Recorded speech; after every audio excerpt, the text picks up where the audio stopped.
বাংলাদেশের ভবিষ্যৎ ফুটসালে দেখছি কিনা।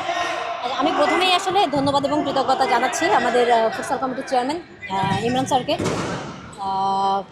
বাংলাদেশে আসলে প্রথমবারের মতো এত সুন্দর করে আয়োজন করা, আমি শুনছিলাম হয়তো এর আগে বহু বছর আগে একবার হয়েছিল, বাট প্রফেশনালিভাবে আমার মনে হয় যে ফুটসালের যাত্রাটা এটার মধ্য দিয়েই আসলে সকল মানুষের কাছে আসলে প্রচার হবে, মানুষ উৎসাহিত হবে ফুটসালটা যে কী সেটা আমার মনে হয় যে মানুষ এটার মাধ্যমে জানতে পারবে।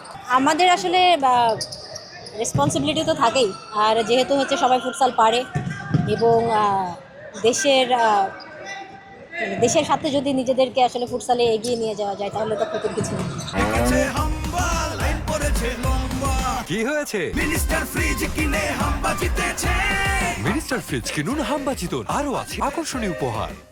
আমি গ্রেটফুল আসলে, যেটা হয় মহান রাব্বুল আলা, আমার মনে হয় যে আল্লাপাক সব কিছুই প্ল্যান করে রাখেন প্রত্যেকটা বান্দার জন্যই, এবং উনি আসলে যার জন্য আসলে যেটা প্রাপ্য সেটা সবসময় উনি তৈরি করে রাখেন। সো এটার জন্য আসলে কোনো আক্ষেপ নেই। দেখেন, দেশ আমার কাছে আসলে আগে, আমি চেষ্টা করেছি দেশের জন্য সব কিছু করার, যেটাই হয়েছে সেটা আসলে সব কিছু দেশের চিন্তা করেই করা, কারণ দেশ আমার, এবং দেশের সম্মানার্থে সবসময় যেটা দরকার হয়েছে সেটাই সবসময় করে এসেছি।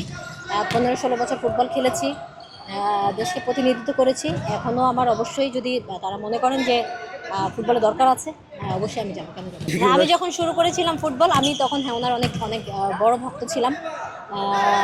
এটা অবশ্যই ফুটবলের মানুষ আসলে ক্রীড়া জগতের মানুষের মনের ভাব বুঝতে পারেন, এবং আমি আশা রাখছি যে হয়তো সকল ক্রীড়া ক্ষেত্রেই এবং সব স্পোর্টসে অনেক এগিয়ে যাবো।